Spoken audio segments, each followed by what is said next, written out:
My mom made my little sister write "I love mommy more" on a picture of our dad, then beamed as his face fell. When I begged her to stop competing for Emma's love, she rolled her eyes and said she already picked her favorite. I'm just making sure she doesn't forget. I stayed silent. That was 5 months ago. This morning, she was dragging her fingernails down our backyard fence, screaming Emma's name, while blood ran from her hands. When my 7-year-old sister told her she loved dad more, mom was making dinner when Emma ran up to her and yanked on her skirt. Mommy, come, daddy's wearing my Elsa costume. He looks so funny. Mom chuckled but said she was too busy to go look. And Emma jokingly responded, ooh, I'm mommy. I cook.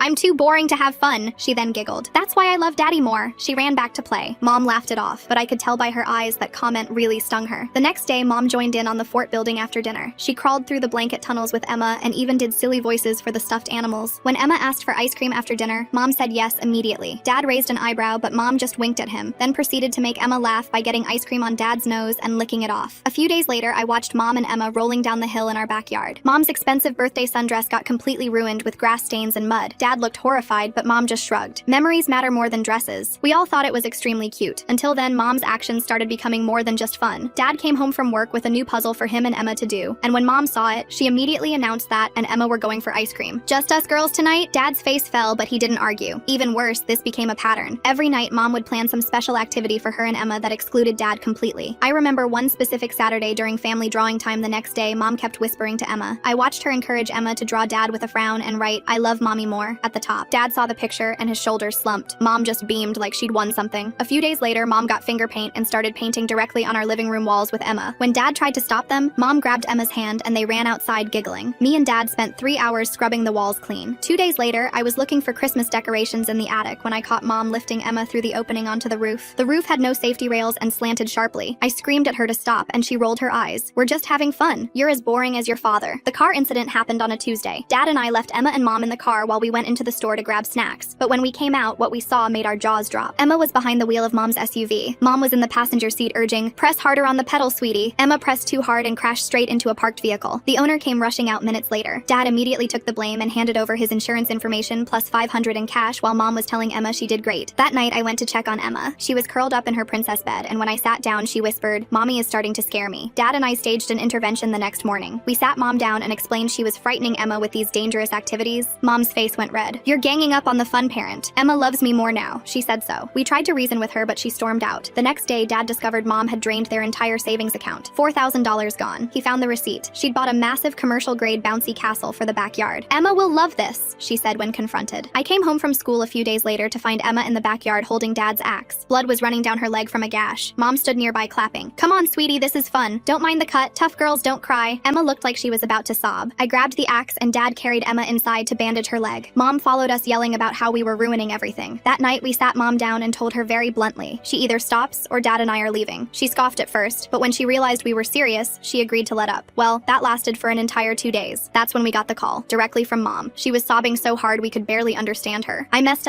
up real bad. Come to the hospital now. We broke every speed limit getting there and found mom in the ER waiting room. Her clothes were soaked and she was shaking. Through hysterical sobs, she explained what happened. She'd taken Emma to the old quarry for swimming fun. She kept encouraging Emma to jump into the water from higher and higher rocks. She told us Emma was scared, and after jumping from 20 feet and twisting her ankle, she told mom she didn't want to jump anymore. Mom cried, saying she had a bad gut feeling and knew she should have stopped, but she wanted to be the fun mom so bad. She practically bullied Emma into jumping from the 30-foot rock. The rock there was salty and slippery. Emma misplaced her leg while taking the leap. She hit the shallow water wrong. Mom said there was a huge crack and Emma wasn't waking up. She was alive when she brought her in, but doctors said they couldn't promise anything. We waited in the ER for 12 hours. When the doctor finally came out, they broke the news. Emma's spinal cord was almost fully severed at L2. She might never walk again. It was the first time I had seen Dad cry in my life. They let us see Emma briefly after another hour. She was sedated but awake. When she saw us, her eyes shifted to mom. You scare me, mommy, get away from me. The hospital security guard approached us and asked mom to step outside. She started protesting, but Dad grabbed her arm firmly and walked her to the hallway. I stayed with Emma, holding her small hand while machines beeped around us. Her eyes kept darting to the door, making sure mom wasn't coming back. Through the window, I watched Dad's face turn from grief to something harder. His jaw clenched as mom gestured wildly, clearly trying to explain herself. She kept pointing back toward Emma's room, but Dad blocked her path each time she tried to return. The doctor came back with a clipboard and started explaining Emma's condition to me since I was the only family member present. He showed me x-rays on a tablet, pointing to the damaged vertebrae. The words partial paralysis and extensive rehabilitation floated past me. All I could focus on was Emma's tiny form in that massive hospital bed. Dad returned alone 20 minutes later. His eyes were red, but his expression was determined. He kissed Emma's forehead and whispered something I couldn't hear. Then he turned to me and motioned for us to step into the hallway. Outside Emma's room, Dad pulled out his phone and started making calls. First to his mother, my grandmother, asking her to come immediately. Then to his brother, a contractor who lived 2 hours away. Each conversation was brief and urgent. He kept glancing back at Emma's room between calls. Mom appeared at the end of the hallway, trying to approach again. A nurse intercepted her, and I heard raised voices. Dad didn't even look up from his phone. He was scrolling through something, his face growing darker with each swipe. Later that evening, Grandma arrived with an overnight bag. She hugged us both tightly, then went straight to Emma's bedside. Emma's face relaxed slightly when she saw her. Grandma had always been her safe person, the one who read her bedtime stories and made her favorite cookies. Dad pulled me aside while Grandma sat with Emma. He showed me his phone screen. Mom had already posted on social media about the tragic accident with crying emojis and requests for prayers. The comments were full of sympathy and support. Nobody knew the truth about how it happened. The next morning, Emma was awake and more alert. Physical therapists came to evaluate her. They moved her legs gently, testing for sensation. Emma winced but couldn't feel anything below her knees. The therapist made notes on her chart while explaining the long road ahead. Mom tried to visit again during shift change. She'd brought a giant teddy bear and balloons. The nurses had apparently been instructed not to let her in without Dad's permission. She left the gifts at the nurse's station, and I saw her crying in the elevator as the doors closed. Dad's brother Vlad arrived that afternoon. The two men huddled in the corner of the waiting room, speaking in low voices. Vlad kept shaking his head and running his hands through his hair. I caught fragments of their conversation about emergency custody and documentation. Emma had her first surgery 2 days later to stabilize her spine. We waited in the surgical waiting room, Dad pacing back and forth while Grandma knitted to keep her hands busy. Mom showed up halfway through, but hospital security escorted her to a separate waiting area after Dad spoke to them. The surgery went well, but the surgeon's update was sobering. Emma would need months of physical therapy. She might regain some function, but walking normally was unlikely. Dad's fist clenched so tight his knuckles went white. That night, while Emma slept, Dad made more phone calls. This time to the bank, to his insurance company, to his employer about family medical leave. He was building something, preparing for something, though I didn't fully understand what yet. Mom sent me dozens of text messages, photos of Emma as a baby, videos of them playing together, long paragraphs about how sorry she was. I didn't respond. Every time my phone buzzed, I remembered Emma's terrified face when she'd asked Mom to leave. The social worker visited on day 4. She interviewed each of us separately, asking careful questions about Emma's home life and the events leading to her injury. The pattern emerging here reveals how Mom's need for validation completely overrides her parental judgment. Notice how she frames every interaction as a competition with Dad, rather than focusing on Emma's actual needs or safety. Dad had prepared a folder with printed screenshots of Mom's social media posts, bank statements showing the drained savings, and photos of Emma with the axe wound. Emma started physical therapy while still in the hospital. The therapist helped her do simple exercises, trying to maintain muscle tone in her paralyzed legs. Emma tried so hard, her face scrunched in concentration, but her legs wouldn't respond to her commands. Mom managed to sneak in during a shift change. I found her standing over Emma's bed, stroking her hair and whispering apologies. Emma's monitors started beeping faster, her heart rate spiking. She kept her eyes squeezed shut, pretending to sleep. I pressed the call button and told the nurse Mom wasn't supposed to be there. Mom turned on me, her face twisted with anger. She accused me of poisoning Emma against her, of taking Dad's side, of ruining their special bond. Security arrived before she could say more. Dad moved fast after that. He met with a family lawyer recommended by Vlad, gathering all the documentation we'd collected. Photos of the finger paint on the walls, the receipt for the bouncy castle, medical records from Emma's axe wound, witness statements from neighbors who'd seen Mom putting Emma on the roof. The house felt empty without Emma's laughter. Dad and I took turns staying at the hospital, making sure someone was always with her. We brought her favorite books, her stuffed animals, anything to make the sterile room feel more like home. Mom's behavior escalated. She showed up at my school, trying to convince me to talk to Dad on her behalf. She called Dad's work repeatedly until his boss had to get involved. She even contacted Emma's teacher, spinning stories about Dad keeping her from her daughter. One evening, while Dad was meeting with the lawyer, I sat with Emma as she ate dinner. She could only manage a few bites of the hospital food. She asked me in a small voice if she would ever walk again. I didn't know how to answer. Grandma moved in temporarily to help. She cooked meals, did laundry, and made sure I got to school on time. She also stood guard at the hospital, turning Mom away when she tried to visit during Dad's shifts at work. The medical bills started arriving. Even with insurance, the costs were staggering. Dad spent hours on the phone with billing departments, insurance companies, and the hospital financial aid office. The stress showed in the new lines on his face. Emma had good days and bad days. Sometimes she worked hard in physical therapy, determined to regain feeling in her legs. Other times she just cried, asking why Mommy made her jump from the rock. The therapist said the emotional trauma might take longer to heal than the physical injuries. Mom hired her own lawyer. Papers arrived at the house demanding visitation rights. Dad crumpled them up and threw them in the trash, then retrieved them and smoothed them out, knowing he'd need them for documentation. Vlad helped Dad install security cameras around the house. They put new locks on all the doors and windows. Dad didn't say it out loud, but we all knew he was worried about what Mom might do next. Emma's 7th week in the hospital brought a small breakthrough. She felt a tingling sensation in her left foot during therapy. The therapist warned us not to get our hopes up too high, but Emma smiled for the first time since the accident. Mom's social media posts grew increasingly erratic. She shared old photos of her and Emma with captions about being kept from her baby. She tagged Dad's employer, my school, even the hospital. Dad documented everything, adding it to his growing file. The night before Emma's discharge, we had a family meeting in her room. Dad explained that she'd be coming home, but things would be different. We'd converted the dining room into a bedroom since she couldn't manage stairs. A wheelchair ramp was being installed. Physical therapists therapists would come to the house 3 times a week. Emma listened quietly, then asked if Mommy would be there. Dad knelt beside her bed and promised he would keep her safe. She nodded, trusting him completely, though I saw fear flicker in her eyes. As we prepared to take Emma home, I thought about how much had changed in just 2 months. Our family was broken, maybe beyond repair, but Emma was alive, and that's what mattered. The real battle was just beginning. The wheelchair ramp installation crew arrived at dawn. I watched from the window as they measured and cut lumber, the sound of power tools drowning out the morning birds. Dad supervised every detail, checking angles and testing the surface. Emma sat in her temporary wheelchair on the porch, her hands gripping the armrests. Mom's car pulled up across the street. She sat there for 20 minutes just watching. Dad noticed but kept working with the crew. When Mom finally got out and approached, Dad intercepted her at the sidewalk. Their conversation lasted less than a minute before Mom stormed back to her car and sped away. Emma's first night home proved challenging. The hospital bed we'd rented barely fit in the converted dining room. She woke up crying 3 times, disoriented and calling for help. Each time, Dad or I rushed to her side. Grandma slept on the couch nearby, ready to assist. The next morning brought our first home physical therapy session. The therapist, a patient woman named Nicole, worked with Emma for an hour. She showed us exercises to help maintain muscle tone and prevent complications. Emma struggled through each movement, sweat beading on her forehead. Mom attempted another visit that afternoon. This time she brought Emma's favorite aunt, clearly hoping family pressure would grant her access. Dad stood firm at the door. The aunt looked uncomfortable, caught between family members. After they left, Dad found a gift bag on the porch containing expensive toys and a note begging for forgiveness. I returned to school reluctantly, worried about leaving Emma. My teachers had been informed about the situation, offering extensions on assignments. During lunch, I noticed Mom's car in the visitor parking lot. The principal later told me she'd tried to sign me out early, claiming a family emergency. Emma's progress remained slow. The tingling in her left foot came and went unpredictably. Some days she could wiggle her toes slightly. Other days brought no sensation at all. The physical therapist reminded us that spinal injuries were unpredictable, recovery nonlinear. Dad discovered Mom had been calling Emma's doctors, pretending to be his assistant to get medical updates. The hospital tightened their information protocols after that. Only Dad could receive updates, and only in person with proper identification. Vlad spent weekends helping Dad modify the house for Emma's needs. They installed grab bars in the bathroom, widened doorways, and created smooth transitions between rooms. Emma watched from her wheelchair, occasionally pointing out where she needed extra support. Mom's tactics shifted. She started sending gifts through delivery services, stuffed animals, books, art supplies. Each package included letters professing her love and minimizing the incident. Dad photographed everything before storing it in the garage, building his documentation file. The medical bills kept mounting. Even with payment plans, the financial strain was obvious. Dad sold his motorcycle and took extra shifts when possible. Grandma contributed from her pension. We all made sacrifices, united in supporting Emma's recovery. Emma's emotional state fluctuated wildly. Some days she seemed almost like her old self, laughing at cartoons and playing with toys. Other days she barely spoke, staring at her motionless legs with hollow eyes. The trauma counselor visited twice a week, using play therapy to help her process. Mom showed up during one of Emma's physical therapy sessions. She'd somehow learned the schedule and waited until Dad stepped out to take a work call. Nicole immediately stopped the session and wheeled Emma to her bedroom while I blocked Mom's path. Her desperate pleas echoed through the house until Dad returned and escorted her out. The security cameras proved their worth repeatedly. They captured Mom attempting to enter through the back gate at night, testing windows, and even trying to befriend our elderly neighbor for house access. Dad compiled the footage, adding it to his ever-growing documentation. Emma's school situation required careful planning. She couldn't return to her regular classroom yet. The district provided a home tutor 3 days a week. Emma struggled with the change, missing her friends and normal routine. We arranged video calls with classmates, trying to maintain some normalcy. Mom's lawyer sent increasingly aggressive letters demanding access. They questioned Dad's decisions, implied neglect, and threatened various legal actions. Dad's lawyer responded with documentation of Mom's dangerous behavior and Emma's explicit fear of her mother. One morning, I found Mom had left dozens of printed photos under our door, pictures from before the accident, showing happy moments between her and Emma. The manipulation was obvious, but it still hurt seeing those memories weaponized. Emma achieved a major milestone in week 10. She stood with support for 30 seconds. The physical therapist helped her rise from the wheelchair using parallel bars. Her legs shook violently, but they held her weight. We all cried, including Nicole. Mom's social media campaign intensified. She created a blog detailing her wrongful separation from Emma, painting herself as a victim of Dad's controlling behavior. Friends and distant relatives started calling, having only heard Mom's version. Dad refused to engage publicly, focusing on Emma's care. The financial pressure forced difficult decisions. Dad considered selling the house for something smaller, more accessible for Emma. Vlad offered to buy Dad's truck and loan it back to him, a gesture that brought Dad to tears. Mom's playing lawyer ping pong while Emma's learning to walk again. Talk about priorities getting as twisted as a pretzel in a blender. The security cameras catching her window shopping at midnight like some discount burglar really shows her problem-solving skills. We were running out of resources. Emma's progress plateaued frustratingly. The initial improvements stalled, leaving her with minimal sensation and no functional movement below the knees. The doctors adjusted expectations, talking about permanent accommodations rather than full recovery. Mom attempted to ambush us at a medical appointment. She waited in the parking garage, approaching as Dad transferred Emma from car to wheelchair. Emma started hyperventilating, her whole body shaking. Security intervened while I comforted Emma, but the damage was done. She refused to leave the house for days afterward. Grandma's health began declining from the stress. She developed high blood pressure and needed her own medical appointments. The role reversal was hard. She'd come to help us, but now needed care herself. Dad hired a part-time aide, another expense we couldn't afford. Emma's birthday approached, her first since the accident. She asked for a small celebration, just family. When she specifically said no, mommy, it broke my heart. We planned a quiet party with her favorite cake and a few presents we'd scraped together. Mom discovered the birthday plan through social media. A cousin had innocently mentioned it. She showed up with an enormous gift and demanded entry. Dad physically blocked the door while she screamed accusations. Emma heard everything from her room, sobbing into her pillow. The incident prompted Dad to seek a restraining order. The lawyer said we had enough documentation, but the process would take time. Meanwhile, Mom's harassment continued through every available channel. Emma started having nightmares about water. She'd wake up gasping, feeling like she was drowning. The trauma counselor increased sessions, but progress was slow. Emma refused to take baths, only allowing quick showers while gripping safety bars. Mom recruited flying monkeys, friends and relatives who believed her version of events. They called constantly, sent messages, and even showed up at our door. Each interaction drained our energy, time we needed for Emma's care. Vlad discovered Mom had been spreading rumors at Dad's workplace, claiming he was abusive and controlling. Dad's boss, fortunately, knew the truth and supported him, but the whispers and stares from co-workers added another layer of stress. Emma's small improvements became our lifeline. She learned to transfer herself from bed to wheelchair with minimal help. She could shower sitting down with grab bars. Each tiny independence victory felt monumental. Mom's attempts grew more creative and disturbing. She hired a private investigator to photograph our daily routines. She sent Emma's former babysitter to check on things. She even contacted my school counselor with concerns about my home life. The breaking point came during Emma's pool therapy session. It was her first time near water since the accident, a carefully controlled therapeutic environment. Emma was making progress, floating with support, when Mom appeared at the pool's glass viewing window. Emma saw her and panicked, inhaling water and choking. The therapist pulled her out immediately, but Emma was hysterical, fighting anyone who tried to touch her. The session ended with Emma vomiting from fear and refusing to continue therapy. Dad finally snapped. He confronted Mom in the parking lot while I stayed with Emma. I couldn't hear the words, but I saw Dad's controlled fury, Mom's dramatic gestures, and eventually her speeding away. Dad returned shaking with rage. That night, we held an emergency family meeting. Dad, Grandma, Vlad, and I discussed options while Emma slept. The situation was unsustainable. Mom's escalating behavior was undoing Emma's progress. We needed a permanent solution. Vlad suggested moving out of state, starting fresh where Mom couldn't follow. Grandma worried about Emma's medical team and established care. Dad researched legal options in other jurisdictions. I just wanted Emma to feel safe again. Emma must have overheard because she wheeled herself out, tears streaming. She begged us not to make her leave her doctors, her room, the only stability she had left. We promised to find another way. Dad spent the next days on the phone with lawyers, social workers, and advocacy groups. The restraining order paperwork moved forward slowly. Mom's lawyer fought every step, demanding psychological evaluations and supervised visitation. Mom's behavior suggested she was unraveling. Her social media posts became increasingly incoherent. She posted old videos of Emma walking, running, jumping, all the things she'd stolen from her. The cruelty was breathtaking. One afternoon, while Dad was at a legal meeting and Grandma napped, I heard a noise in the backyard. Through the window, I saw Mom trying to dismantle a section of our new fence. She was crying, pulling at boards with her bare hands. I called Dad immediately and kept Emma distracted in her room. By the time Dad arrived with Vlad, Mom had bloodied her hands on the fence. They found her collapsed in the yard, sobbing about needing to see her baby. The police came this time. Mom was taken for psychiatric evaluation. Dad struggled with conflicting emotions, anger at what she'd done to Emma, but sadness at her obvious mental deterioration. We all felt the weight of how wrong everything had gone. Emma sensed the shift in the house that evening. She asked if Mommy was sick, if that's why she did bad things. We tried to explain mental health in terms a 7-year-old could understand while validating her fear and anger. The psychiatric hold lasted 72 hours. During that time, we experienced something we'd almost forgotten: peace. Emma relaxed slightly, participated more in therapy, even smiled during a video call with school friends. When Mom was released, she'd been prescribed medication and mandatory therapy. Her lawyer contacted Dad about a proposed agreement. Mom would stay away if Dad dropped the restraining order pursuit. Dad refused, knowing we needed legal protection. Emma's recovery took a positive turn during Mom's absence. She regained more sensation in her left foot and could move her toes deliberately. The physical therapist was cautiously optimistic about potential partial mobility with intensive therapy. We used the calm period to establish better routines. Emma started online school sessions, connecting with her teacher and classmates regularly. She joined a virtual support group for children with spinal injuries. Slowly, she was building a new normal. Mom's return to harassment was swift but different. The medication seemed to dull her intensity but not her determination. She sent letters through her lawyer proposing various compromises: supervised visits, phone calls, even just sending letters to Emma. Dad consulted Emma's trauma counselor about the proposals. The counselor was clear. Emma wasn't ready for any contact. The fear was still too fresh, the trauma too recent. Forcing interaction could cause serious setbacks. We focused on small victories. Emma learned to cook simple meals from her wheelchair. She started drawing again, though her pictures were notably darker than before. She even laughed at Dad's terrible jokes occasionally. The restraining order hearing approached. Dad prepared meticulously, organizing evidence and witness statements. Vlad took time off work to testify. Even some neighbors offered to speak about what they'd witnessed. Mom hired a new lawyer, someone known for aggressive tactics. They filed counter motions, demanded access to Emma's medical records, and questioned Dad's fitness as a parent. The legal maneuvering was exhausting. Emma's 8th birthday was 6 months away, but she was already worried about it. She made me promise to help Dad keep Mommy away. The fact that a 7-year-old was planning defense strategies for her own birthday broke my heart. Physical therapy yielded incremental progress. Emma could stand for 2 minutes with support. She had sensation function in both feet, though motor control remained limited. Each session pushed her limits, leaving her exhausted but determined. Mom's mother, our other grandmother, finally reached out. She'd been getting only Mom's version of events and was shocked by the truth. She offered to help however she could, even if it meant testifying about her daughter's behavior. The family fractures spread wider. Relatives chose sides based on incomplete information. Holiday planning became a minefield. Emma asked why some cousins didn't visit anymore, another loss in her changed world. Dad's employer offered permanent remote work to help with Emma's care. The flexibility was crucial for appointments and therapy sessions. His co-workers organized meal deliveries and gift cards, small kindnesses that meant everything. Emma developed coping mechanisms, some healthy and some concerning. She insisted on checking door locks repeatedly. She kept a whistle by her bed. She made me promise never to leave her alone with Mommy, even though we assured her it wouldn't happen. The restraining order hearing was postponed when Mom's lawyer filed for more preparation time. The delay frustrated everyone, but our lawyer assured us it would ultimately strengthen our case. More time meant more documentation of Mom's continued harassment. Emma's progress inspired us all. She learned to navigate curbs in her wheelchair. She could shower independently with safety equipment. She even started talking about returning to school part-time next year. Mom's attempts to circumvent our boundaries grew more creative. She sent packages to Emma's friends' houses, hoping they'd deliver them. She volunteered at community events, knowing we might attend. She was everywhere and nowhere, a constant threat. The day before the rescheduled hearing, Mom made her boldest move yet. She arrived with a moving truck, claiming she was taking her belongings from the house. Dad called the police while I kept Emma calm in her room. Mom's using a moving truck like it's some kind of custody Uber. Pretty sure that's not how joint property works, but okay. The timing right before court is chef's kiss level of making your own case worse. The officers reviewed the situation and prevented Mom from entering. She screamed about her rights, her property, her daughter. Emma heard it all, despite our efforts. The trauma counselor had to do an emergency session that night. As we prepared for the hearing, I reflected on our new reality. Emma was stronger than any 7-year-old should have to be. Dad had aged years and months. Grandma's health remained fragile. We were surviving, but at such a cost. The hearing would determine our immediate future, but the long term remained uncertain. Emma might never walk normally again. Mom's mental health seemed to be deteriorating. Our family was forever changed by one person's desperate need to be the fun parent. But we had each other. We had small victories and growing hope. Emma was alive, getting stronger, learning to navigate her new reality. The battle wasn't over, but we were still fighting. The hearing morning arrived with unexpected complications. Mom's new lawyer filed an emergency motion claiming Dad had hidden assets. The judge postponed proceedings to review financial documents. Dad's hands shook as he gathered bank statements, tax returns, and receipts showing every penny spent on Emma's care. During the delay, Mom attempted contact through Emma's physical therapist. She'd called the therapy center pretending to be updating insurance information, then broke down crying about missing her daughter. Nicole professionally declined to relay messages but warned us about the breach. Emma's anxiety spiked with the hearing postponement. She barely slept, constantly checking that her bedroom door was locked. I found her practicing wheelchair maneuvers at 3 a.m., preparing escape routes in case Mom somehow got inside. The trauma counselor added emergency sessions. 2 days before the rescheduled hearing, Vlad discovered Mom had been photographing our house from various angles. The neighbor's security camera caught her measuring distances from the street to Emma's window. Dad immediately moved Emma's bed away from all windows and installed blackout curtains. The financial review revealed Mom had opened credit cards in Dad's name, maxing them out on cash advances. $23,000 in debt we didn't know existed. Dad's lawyer scrambled to add fraud documentation to our case, while Dad spent hours on the phone with credit agencies. Emma's physical therapy suffered. She couldn't focus on exercises, constantly watching the door. Her progress reversed. The 2-minute standing record dropped to 30 seconds. Nicole suggested postponing sessions until after the legal situation stabilized, but Emma insisted on continuing. Mom's mother visited unexpectedly, bringing disturbing news. She'd found journals at Mom's apartment detailing elaborate plans to rescue Emma. The entries included researched wheelchair-accessible routes to the Canadian border and lists of medications that could sedate a child. Grandma turned everything over to Dad's lawyer. The night before the hearing, none of us slept. Emma had panic attacks every few hours. Dad paced the house checking locks and cameras. I sat in Emma's doorway, watching her fitful sleep. Grandma made endless cups of tea nobody drank. Court day began with Mom arriving in a wheelchair, claiming stress-induced paralysis. Her lawyer argued she needed accommodation and understanding, not restriction. The judge ordered medical verification. Mom miraculously stood when the bailiff mentioned calling paramedics. Dad presented our evidence methodically: security footage, medical records, financial fraud documentation, witness statements. The judge's expression grew increasingly grim as the pattern emerged. Mom's lawyer tried interrupting repeatedly but was shut down. Emma's testimony came via video link from a secure room. She spoke clearly about her fear, the nightmares, the accident. When asked if she wanted to see Mom, Emma's whole body trembled as she shook her head. The judge noted her obvious distress. Mom's testimony unraveled quickly. She contradicted herself about the quarry incident, claimed the roof access was safe, insisted the axe wound was exaggerated. When shown photos of Emma's injuries, she blamed Dad for not supervising better. Her lawyer visibly winced. The judge called a recess after Mom's outburst about being the victim. During the break, Mom cornered me in the hallway bathroom. She grabbed my shoulders, begging me to tell the judge Emma needed her mother. Security removed her when I screamed. Vlad testified about Mom's attempts to access the house, showing footage from cameras she didn't know existed. The judge watched Mom testing windows at 2 a.m., trying to pick locks, even attempting to bribe the mailman for a key. Each video strengthened our case. Nicole provided provided professional testimony about Emma's regression during mom's contact attempts. She explained how Emma's physical progress directly correlated with feeling safe. The medical evidence was clear. Mom's presence actively harmed Emma's recovery. Mom's final witness, a friend who'd only heard her version, crumbled under cross-examination. She admitted she'd never actually seen mom with Emma post-accident, had only heard mom's stories. She left the stand looking shaken, realizing she'd been manipulated. The judge's decision came swiftly. Permanent restraining order, no contact until Emma turned 18. Mom screamed about her rights, her love, her baby. The bailiffs moved closer as she advanced toward Dad. Her lawyer physically held her back. Outside the courthouse, Mom made one last attempt. She broke free from her lawyer and ran toward Dad's car where Emma waited. I threw myself between them while Dad started the engine. Mom pounded on my back, screaming Emma's name, until police intervened. The drive home was silent except for Emma's quiet sobs. She'd heard everything through the car windows. Dad reached back to hold her hand while I rubbed her shoulders. Grandma waited on the porch, her face asking questions we'd answer later. That night, Emma slept peacefully for the first time in months. No checking locks, no nightmares, no panic. Dad sat outside her door anyway, finally allowing himself to cry. The battle was won, but the cost was staggering. Mom's harassment didn't end immediately. She sent letters through various relatives, created fake social media accounts, even hired a plane to fly a banner over our house. Each violation was documented and reported. Her own lawyer eventually dropped her as a client. Emma's recovery accelerated without the constant fear. She stood for 5 minutes within a week. Her toes responded more consistently. Nicole cried happy tears when Emma took a supported step using parallel bars. Hope crept back into our lives. The financial aftermath took months to resolve. Dad fought every fraudulent charge while managing Emma's medical expenses. Vlad organized a fundraiser that helped cover therapy costs. The community support overwhelmed us. People who'd watched Mom's descent wanted to help. Emma's emotional healing progressed slowly. She still startled at unexpected noises and insisted on seeing who was at the door before opening it. But she smiled more, laughed at movies, even asked about returning to school for art class. 6 months after the hearing, Mom was arrested for violating the restraining order. She'd been caught on school property during Emma's virtual graduation ceremony. The criminal charges finally stopped her attempts. Prison became her new reality. Emma learned to walk with forearm crutches, defying the initial prognosis. Each step required enormous effort, but she persisted. The day she walked across her bedroom unassisted, we all sobbed. She'd never run or jump again, but she could walk. Dad slowly rebuilt our financial stability. He took a promotion requiring more hours but allowing remote work. The balance wasn't perfect, but Emma never lacked care or support. We learned to function as a smaller, stronger family unit. Emma's 9th birthday arrived peacefully. She requested a pool party, facing her water fear directly. With her crutches set aside, she floated with friends, laughing. The joy on her face erased months of pain. She was healing, truly healing. Mom's letters from prison went unanswered. Emma made that choice independently, asking Dad to return them unopened. She focused on moving forward, not dwelling on the past. Her strength amazed everyone who knew our story. The house modifications became permanent fixtures. What started as emergency adaptations evolved into Emma's personalized space. She decorated her room with artwork created during recovery, each piece showing her journey from darkness to hope. Emma returned to school part-time, using a combination of wheelchair and crutches. Her classmates welcomed her warmly. She joined the art club and student newspaper, finding new ways to express herself. Normal felt different, but possible. 2 years post-accident, Emma competed in an adaptive sports event. Watching her race in her wheelchair, determination etched on her face, I saw the fighter she'd become. She didn't win, but her smile crossing the finish line was victorious. Dad found love again with a physical therapist from the hospital. She understood our family's scars and brought patience and warmth. Emma approved after careful observation, even asking if she could be in the wedding. Healing happened in unexpected ways. Mom's release date loomed eventually, but we were ready. Legal protections remained in place. Emma, now 12, felt secure in her identity beyond the trauma. She knew Mom might try returning, but also knew we'd protect her. Our family looked different than before, smaller, scarred, but unbreakable. Emma walked with crutches but stood tall. Dad carried stress lines but smiled freely. Grandma moved slower but remained our foundation. I grew up faster than planned, but found purpose in protecting my sister. The cost of Mom's desperate need to be the fun parent was measured in Emma's steps, Dad's gray hair, and Grandma's medication bottles. But we survived. More than that, we learned to thrive within our new reality. Emma's laughter returned, different but genuine. That victory mattered most. Thanks for spending this time with me today. I really appreciate you letting me tag along to reflect and take it all in with you. Until next time, take care of yourself out there. Subscribe for more content like this.